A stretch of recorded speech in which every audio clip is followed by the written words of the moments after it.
USA के elections जो कि होने जा रहे हैं 5 नवंबर को। इंशाल्लाह हम उसकी पहले प्रेडिक्शन देंगे कि उनमें किसके जीतने के चांसेस ज़्यादा हैं, कौन जीतेगा।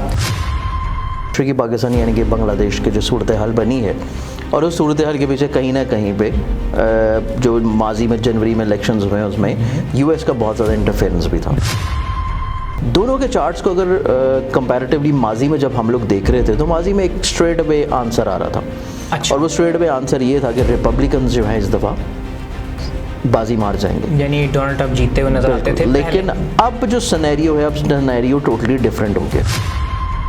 कमला हैरिस का ये जायचा इनका बहुत ही स्ट्रॉन्ग जायचा है कि यानी एक जादुई पर्सनैलिटी। लोगों को इनको अल्फाज का जादू आता है कि लोगों को किस तरह अपने ट्रैप करना है, शिकंजे में लाना है, किस तरह लोगों के ऊपर अपना असर और रसूख बढ़ाना है। अब इसके कंपैरेटिवली जो बाइडेन साहब कुछ ना कुछ इस तरह के गलत बयानात या कुछ इस तरह की चीज़ें कर सकते हैं कि जिससे इनके फेम में थोड़ी सी कमी आ जाए। कि मार्स भी डेबिलिटेटेड है, सन भी डेबिलिटेटेड है, तो क्या कोई हादसा पेश आने की पॉसिबिलिटी है? क्योंकि लेकिन ये चीज़ नज़र आती है कि कहीं ना कहीं पे अमेरिका को अपना प्रेसिडेंट वक्त से पहले खोना पड़ेगा। नहीं, खोना नहीं पड़ेगा, चेंज करना पड़ेगा। अच्छा। वक्त से पहले चेंज करना पड़ेगा इस इलेक्शन के चार्ट के ऊपर, क्योंकि इलेक्शन की जो डेट है ना वो डेट इतनी ज़्यादा पॉजिटिव डेट नहीं है, क्योंकि जो दूसरा फरीक है उसका चार्ट भी कहीं ना कहीं पे स्ट्रॉन्ग है एज़ कंपैरेटिवली जोसेफ बाइडेन यानी कि जो बाइडेन साहब के जायचे के मुताबिक। फ़लस्तीनियों के साथ जो जुल्म सितम हो रहा है वो कंट्रोल किया जाए, फ़लस्तीनियों को उनका हक़ दिया जाए, और ये तभी मुमकिन होगा जब पावरफुल कंट्रीज़ जो हैं वो एक बेहतर दुनिया जो है वो लेके चलना चाहेंगी।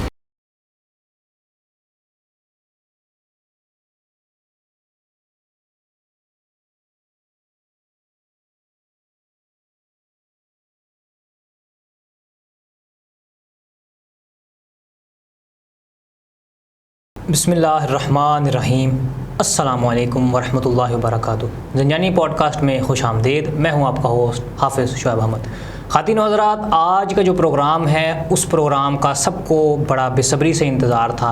जो आज का हमारा टॉपिक है उस टॉपिक पे पूरी दुनिया की अगर कहा जाए कि नज़रें हैं तो ये बात गलत ना होगी। वो टॉपिक क्या है? वो टॉपिक हैं यूएसए के इलेक्शंस जो कि होने जा रहे हैं 5 नवंबर को। इंशाल्लाह हम उसकी पहले प्रेडिक्शन देंगे कि उनमें किसके जीतने के चांसेस ज़्यादा हैं, कौन जीतेगा। तो उसमें हमारे पास दो पार्टीज़ हैं, एक रिपब्लिकन पार्टी और एक डेमोक्रेटिक पार्टी। दोनों के नाम से ही आपको पता लग जाएगा कि उनके एजेंडे क्या हैं और उनके जो मेन हेड्स हैं, सरबराह हैं। एक पे आपको कैंडिडेट मिल रहे हैं जनाब हमारे डोनाल्ड ट्रंप साहब, जो कि किसी तारुफ के मोहताज नहीं, जो कि एक पीछे रेसलर भी रह चुके हैं। और दूसरी तरफ से हमें एक नया कैंडिडेट मिल रहा है जो कि जो बाइडेन साहब को जो कि रिप्लेस कर रही हैं, मिस हैरिस। तो उन दोनों के जायचे हम डिस्कस करेंगे और देखेंगे कि इस जो सुपर पावर की जो कमांड है, जो क़यादत है, वो कौन संभालेगा। तो अब हम चलते हैं, आज जो हमारे गेस्ट हैं जो कि एक फ़ेमस एस्ट्रोलॉजर हैं, बड़े सगीर पाको हिंद में मशहूर हैं, जनाब सैयद मुसव्वर अली ज़ंजानी साहब। वो अपने कीमती वक्त में से टाइम निकाल कर हमारे पास हमारे पॉडकास्ट में तशरीफ़ लाए हैं। तो अब हम चलते हैं उनके जानिब। जनाब सैयद मुसव्वर अली ज़ंजानी साहब, अस्सलाम वालेकुम। वालेकुम अस्सलाम। शुएब, आपने बहुत इंपॉर्टेंट टॉपिक देखा है। बिल्कुल। और ये इंपॉर्टेंट टॉपिक आजकल की सूरत हाल के एतबार से इस वजह से भी ज़्यादा इंपॉर्टेंट हो गया है कि हमारे मशरक़ी पाकिस्तान यानी कि बांग्लादेश की जो सूरत हाल बनी है और उस सूरत हाल के पीछे कहीं ना कहीं पे जो माजी में जनवरी में इलेक्शंस हुए हैं उसमें यूएस का बहुत ज़्यादा इंटरफेरेंस भी था। बिल्कुल है। अब भी यूएसए की पॉलिटिकली तौर के ऊपर जो कंडीशन चल रही है, जिसमें जो बाइडेन, जो कि उनका पूरा नाम जोसेफ बाइडेन है, बिल्कुल, जो कि उनका जो बाइडेन बोला जाता है, बिल्कुल, वो जब से बैक ऑफ कर गए हैं, ड्रॉप आउट कर गए हैं, मे बी कोविड हो, मे बी पॉसिबिलिटीज़ कुछ और हों, अगर तो कैंडिडेट वही रहते डेमोक्रेट्स के, बिल्कुल, एज कंपैरेटिवली रिपब्लिकन्स के जो कैंडिडेट हैं डोनाल्ड ट्रंप, बिल्कुल, दोनों के चार्ट्स को अगर कंपैरेटिवली माजी में जब हम लोग देख रहे थे तो माजी में एक स्ट्रेट अवे आंसर आ रहा था। अच्छा। और वो स्ट्रेट अवे आंसर ये था कि रिपब्लिकन्स जो हैं इस दफ़ा बाजी मार जाएंगे, यानी डोनाल्ड ट्रंप जीतते हुए नजर आते थे। लेकिन अब जो सिनेरियो है, अब सिनेरियो टोटली डिफरेंट हो गया। उसकी क्या वजह? उसकी वजह ये है कि बहुत ज़्यादा चीज़ें बेस्ड करती हैं कि कौन सी क़यादत आपकी फ्रंट एंड पे है, कौन लीड कर रहा है, कौन आपकी पॉलिटिकली तौर पे कैंपेन जो है वो रन कर रहा है और कौन चीज़ें लेके चल रहा है। अब इसमें हमारे पास सिर्फ दो मेन पार्टीज़ नहीं है, डेमोक्रेट्स और रिपब्लिकन्स, इसमें हमारे पास इंडिपेंडेंट थर्ड पार्टीज़ भी हैं। बिल्कुल। इस वक्त यूएसए का अगर हम लोग देखें तो यूएसए के जो प्रेसिडेंटशिप के लिए इलेक्शंस चल रहे हैं, जो कि आपने हमारे व्यूअर्स को डेट बता दी कि नवंबर की डेट है, नवंबर की जो डेट स्टार्टिंग डेट है जिस दिन इलेक्शन है, ऑब्वियसली बाद में चलेंगे ये, लेकिन उस दिन का भी जायचा देखा जाए तो उस दिन का भी जो जायचा है वो प्लानिटरी पोजीशन के एतबार से हमें ये देखना होगा कि वो किसको सपोर्ट कर रहा है, किस कैंडिडेट को, किस पार्टी को, किस कैंडिडेट को ज़्यादा सपोर्ट कर रहा है। क्योंकि अभी हम उसी जायचे के ऊपर डिस्कस कर रहे थे, तो उस जायचे के मुताबिक जो प्लानिटरी एस्पेक्ट्स या प्लानिटरी पोजीशंस नज़र आ रही हैं, उसमें मार्स जो कि जोश और जज्बे का प्लानट है वो डेबिलिटेटेड बिल्कुल। उसके अलावा सन जो कि इज्जत, रिस्पेक्ट, पावर को रिलेट करता है, करिस्मेटिक चीज़ों को रिलेट करता है, वो डेबिलिटेटेड है। बिल्कुल। ये दो मेजर प्लानिटरी पोजीशंस जो कि एक अवाम के अंदर जोश और जज्बा लेके उभर रहा था और कहीं ना कहीं पे किसी फरीक को इज्जत, रिस्पेक्ट बड़ी वन साइडेड मिल जाती, वो दोनों चीज़ें जब डेबिलिटेटेड हो गई तो ऑब्वियसली वो डेबिलिटेटेड पोजीशन जो है किसी ना किसी तौर के पर इन दोनों के इंडिविजुअली चार्ट्स में भी अफेक्ट करेंगी। अब इसके बाद इंडिपेंडेंट थर्ड पार्टीज़ में अगर हम लोग देखें तो हमारे पास रॉबर्ट एफ कैनेडी हैं, जूनियर हैं जो कि, और इसके अलावा कॉर्नल वेस्ट हैं, जिल स्टेन हैं, चेज ओलिवर हैं। लेकिन मेन फोकस्ड क्योंकि डेमोक्रेट्स और रिपब्लिकन्स का होता है क्योंकि गवर्नमेंट्स तो इन्होंने बनानी है। अब भी एक मैं ये समझता हूँ कि डेमोक्रेटिक जो पार्टी है उन्होंने एक बहुत ही आप ये समझेंगे जैसे कि होता है ना, एक कहते हैं कि तुर्प का पत्ता खेल दिया। अच्छा, कि आपने अपना कोई छुपा हुआ एक पत्ता निकाल के बाहर रख दिया। तो उन्होंने डेमोक्रेट्स ने ये किया है कि उनको भी ये चीज़ें नज़र आती हैं, ऑब्वियसली उनकी भी अपनी पार्टी की लीडरशिप पर बाकी चीज़ों पर कमांड होती है कि अवाम किस तरफ जा रही है, अवाम का क्या रुझान है, क्या चीज़ें हो रही है, अवाम की हमदर्दी किस तरफ जा रही है, और हमदर्दी में जो माजी में चीज़ें हुई बिल्कुल उस चीज़ से भी एकदम से अवाम की हमदर्दी बढ़ गई ऑब्वियसली रिपब्लिकन्स के लिए। लेकिन उन्होंने भी अपना एक तुर्प का पत्ता खेल दिया और उन्होंने ये किया है कि उन्होंने मेन अपने जोसेफ बाइडेन यानी कि जो बाइडेन जो कि अभी वक्ती तौर के ऊपर प्रेसिडेंट हैं, उनको इलेक्शन से ड्रॉप आउट करवा के उनकी जगह जो अभी वाइस प्रेसिडेंट है उनको कैंपेन जो है वो हैंड ओवर कर दिया। अब अगर हम इस खातून का जायचा देखें ना, जो कि हैं कमला देवी हारिस के नाम से, ये वाइस प्रेसिडेंट भी हैं बिल्कुल। इनकी डेट ऑफ बर्थ देखी जाए तो ये 20 अक्टूबर 1964 की इनकी बर्थ है और ऑकलैंड की इनकी पैदाइश है, कैलिफोर्निया यूएसए की। इनके कंपैरेटिवली डोनाल्ड ट्रंप साहब का जायचा अगर हम लोग देखें तो नो डाउट उनके माजी में जो उन्होंने दौर गुजारा और अभी उनके जो बयानियात आ रहे हैं इसराइल फ़लस्तीन वार के ऊपर या जो है वो यूक्रेन के एतबार से जो उनके बयानात हैं या बाकी जो उनके कंसर्न्स हैं, जिनमें बहुत ज़्यादा कंसर्न्स जो हैं वो मुस्लिम ममालिक को भी हैं, थोड़ा सा सॉफ्ट कॉर्नर भी है कि शायद ये आते हैं तो उस एतबार से चीज़ें कुछ मुस्लिम ममालिक के लिए बेहतर होना शुरू हों, जंगी सूरत हाल थोड़ी कम होना शुरू हो, चीज़ें कुछ बेहतर हों, प्रॉस्पेरिटी हो, चीज़ें बेहतर होना शुरू हों।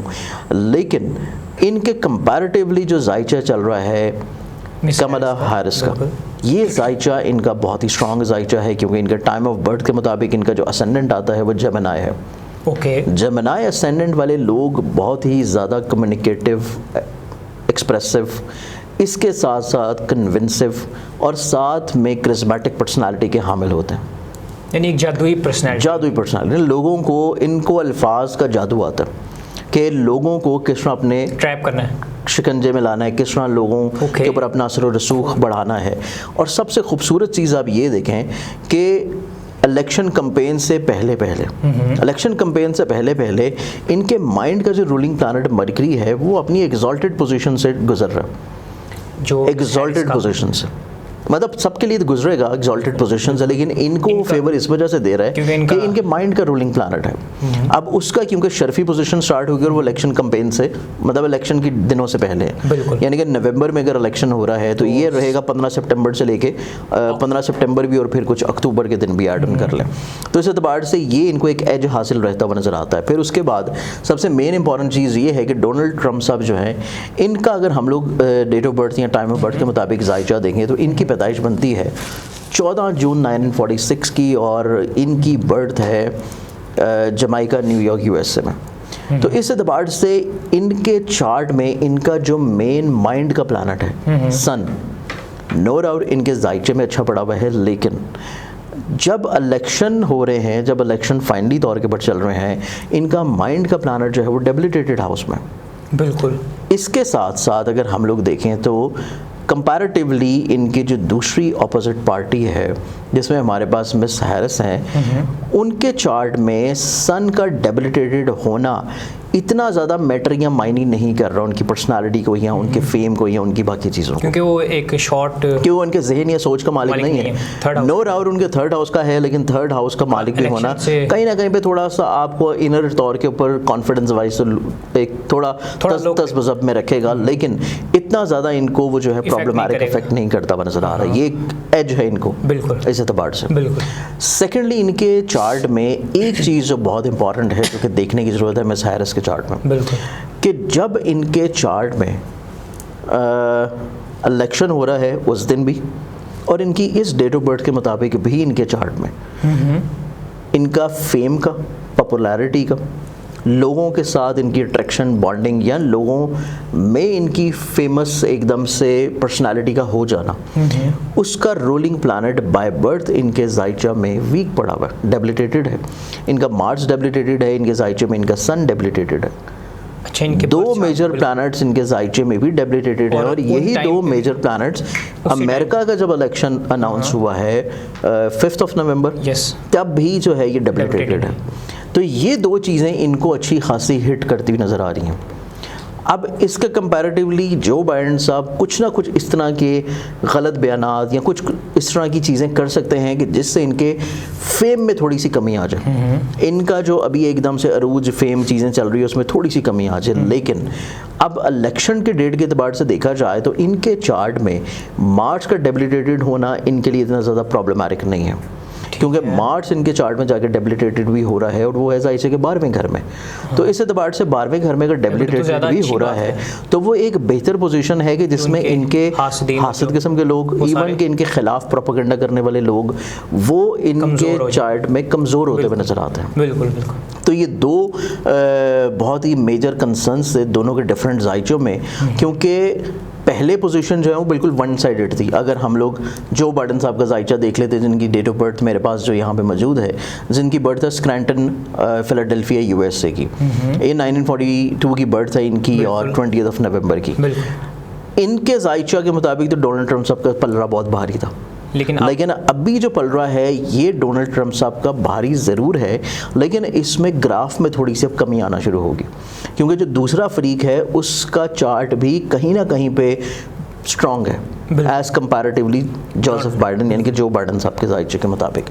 तो इस एतबार से अगर हम लोग टोटली सिनेरियो देखा जाए तो टोटली सिनेरियो में डोनाल्ड ट्रंप साहब को जैसे पहले को बहुत एक बड़ी लीड के साथ इनको जो है कामयाबी मिल जानी थी और रिपब्लिकन्स को बिल्कुल वन साइडेड हो जाना था, अब वो चीज़ नहीं होगी। अब कंपैरेटिवली इनको कहीं ना कहीं पे फेवर तो फिर भी मिल जाएगी कि ये प्रेसिडेंट बनते हुए नज़र आते हैं कंपैरेटिवली, यानी डोनाल्ड ट्रंप आपके मुताबिक बनते हुए नज़र आते हैं, क्योंकि हम जब इल्मी तौर के ऊपर चीज़ें चेक कर रहे हैं ना, तो हमने 3-4 चीज़ों को चेक कर लिया।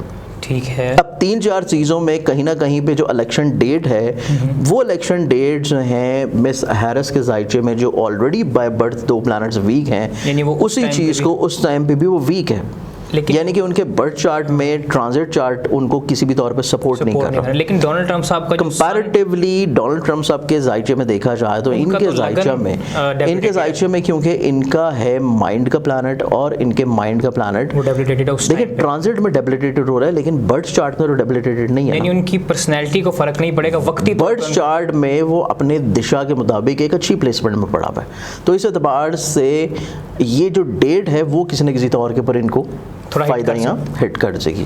तो मैं ये समझता हूँ कि नो डाउट इनकी कंपेन जिस तरह पहले चल रही थी या जिस तरह बिल्कुल एक वन साइडेड चीज़ थी वो नहीं होगी, लेकिन किसी न किसी तौर के ऊपर प्रेसिडेंटशिप में आते हुए यही नजर आते हैं, यानी डोनाल्ड ट्रंप ये आते हुए नजर आते हैं, ये चीज़ नजर आती है। अब एक लीड कम हो जाएगी लेकिन जीतते हुए। हाँ, लेकिन अब सेकंड चीज़ ये है कि हमें साथ साथ जो है इनकी जायचे की बाकी चीज़ें भी नज़र आ रही हैं। अब बाकी चीज़ें ये नज़र आ रही हैं कि इनकी जायचे में अगर देखा जाए तो नो डाउट इनके चार्ट में लॉन्गेविटी वाला प्लैनेट बहुत अच्छा है, लॉन्गेविटी है इनकी ना, आप देख लें 78 प्लस हो रहे हैं अब, 78 ईयर्स हैं और ये प्लस पे चल रहे हैं। लॉन्गेविटी नो डाउट इनके चार्ट में है, लेकिन प्रेसिडेंटशिप के इलेक्शंस के बाद का जो सिनेरियो है उसके मुताबिक चार्ट इनको इतना ज़्यादा अच्छा सपोर्ट नहीं करता डोनाल्ड ट्रंप साहब को, यानी प्रेसिडेंट बनने के बाद ये पॉसिबिलिटी नज़र आती है कि प्रेसिडेंटशिप बनने के बाद किसी न किसी तौर के ऊपर, अल्लाह को ज़्यादा बेहतर पता है इस चीज़ का, क्योंकि हम इस चीज़ को प्रेडिक्ट ना ही करते हैं और ना ही हम सिर्फ चाहते हैं, लेकिन ये चीज़ नज़र आती है कि कहीं ना कहीं पे अमेरिका को अपना प्रेसिडेंट वक्त से पहले खोना पड़ेगा। नहीं, खोना नहीं पड़ेगा, चेंज करना पड़ेगा। अच्छा। वक्त से पहले चेंज करना पड़ेगा। तो हम थोड़े अच्छे अल्फाज की तरफ जाते हैं, हम एकदम से इतना ब्लंटली अल्फाज को नहीं लेके चलते। मतलब प्रेसिडेंट चेंज करना पड़ेगा किसी इंसिडेंट की वजह से, किसी हादसे की वजह से? इंस्टेंट नहीं, इंस्टेंट वाली चीज़ नहीं है इनके चार्ट में, इंसिडेंट वाला मामला नहीं है, क्योंकि इनके चार्ट में ना लॉन्गेविटी है, इंसिडेंट वाली चीज़ नहीं है, तो ये इंसिडेंट की तरफ नहीं जा सकते। लेकिन कहीं ना कहीं पे ये चीज़ नज़र आती है कि अमेरिका को अगर ये मुंतखब होते हैं तो अमेरिका को टेन्योर मुकम्मल होने से पहले अपना एक नया प्रेसिडेंट जो है इनके बिहाफ के ऊपर लेके आना पड़ेगा। ये चीज़ ज़रूर नज़र आती है इस इलेक्शन के चार्ट के ऊपर, क्योंकि इलेक्शन की जो डेट है ना, वो डेट इतनी ज़्यादा पॉजिटिव डेट नहीं है। बिल्कुल नो डाउट वो चेंज नहीं कर सकते, उनके आइन के मुताबिक है, लेकिन हम क्योंकि प्लानिटरी पोजीशंस में चार्ट में देख रहे हैं तो ये डेट इतनी ज़्यादा अवामी तौर के ऊपर और पॉजिटिविटी के एतबार से और बेहतरी के एतबार से। अच्छा शाह साहब, इन प्लैनेट्स के अकॉर्डिंग मैं एक और सवाल इसमें ऐड करवाना चाहूँगा कि मार्स भी डेबिलिटेटेड है, सन भी डेबिलिटेटेड है, तो क्या कोई हादसा पेश आने की पॉसिबिलिटी है? क्योंकि सिक्योरिटी तो कमज़ोर होगी इन दिनों, हादसा वाला सिनेरियो भी नज़र आता है, क्योंकि मार्स डेबिलिटेटेड है, सन भी डेबिलिटेटेड है, दोनों चीज़ें जब कमज़ोर हो गई तो हादसे वाली चीज़ तो नज़र आती है। लेकिन एक चीज़ आप ये देखें कि जुपिटर जो है 7वें में रहते हुए असेंडेंट को, टाइम को, ताले को अच्छी नज़र से डाल रहा है, 7वीं नज़र से, यानी ये एक अच्छी कंट्रोल करता हुआ ये एक अच्छी पॉजिटिव चीज़ है कि अगर कोई इस तरह की लूप चीज़ होती भी है तो वो किसी बहुत बड़े मिसहैप की तरफ नहीं जाएगी।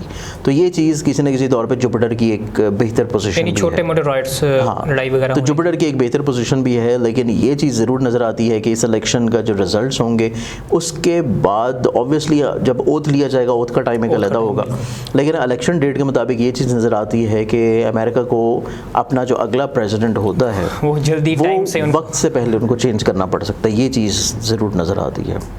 तो बाकी अल्लाह ताला ज़्यादा बेहतर जानते हैं, आलिम ग़ैब अल्लाह ताला की ज़ात है। हम क्योंकि इल्मी तौर पे चीज़ें डिस्कस कर रहे हैं तो इल्मी तौर पे जो चीज़ें नज़र आती हैं वो बेहतर है, लेकिन हम यही दुआ करेंगे कि बीइंग अ पाकिस्तानी हमारे मुल्क के लिए कोई अच्छा बेहतर हो।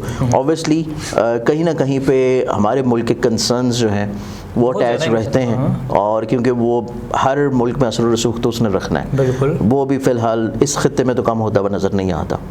तो इस एतबार से हमारे लिए तो हम दुआ करेंगे कि हमारे लिए बेहतरी हो, हमारे लिए बेहतर हो। जैसे कि हम दुआ करते हैं कि अपनी क़यादत चेंज हो रही है तो उसमें कोई बेहतरी आए, इसी तरह यही है कि अगर कुछ हो रहा है तो मुसलमानों के लिए इसमें बेहतरी हो।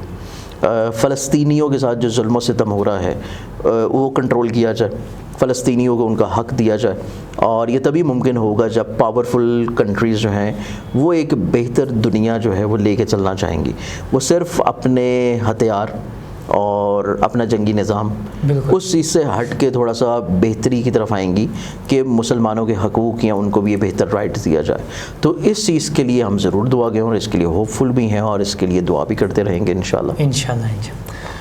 ले जनाब, ये था आज की डिस्कशन जिसमें हमने मिस हैरिस के ज़ायचा को, जनाब जो बाइडन साहब के ज़ायचा को और अमेरिकन इलेक्शंस को देखा कि उनमें किसकी ज़्यादा पॉसिबिलिटीज़ है। जैसे कि जनाब सैयद मुसव्वर अली ज़ंजानी साहब ने प्रेडिक्ट किया कि जो जनाब डोनाल्ड ट्रंप साहब हैं उनके जीतने के चांसेस ज़्यादा हैं, लेकिन लीड थोड़ी कम नज़र आती है। तो इसमें शाह साहब ने दुआ भी फरमा दी कि जो फ़लस्तीन के जो हालात हैं वो बेहतर हो जाएं और अल्लाह ताला हमारा हामी और नासिर हो, पाकिस्तान के हालात बेहतर हों। इंशाल्लाह हम दुआ गो हैं। तो आज के लिए बस इतना ही। इंशाल्लाह आपसे नेक्स्ट प्रोग्राम में मुलाकात होगी, तब तक के लिए अल्लाह हाफ़िज़।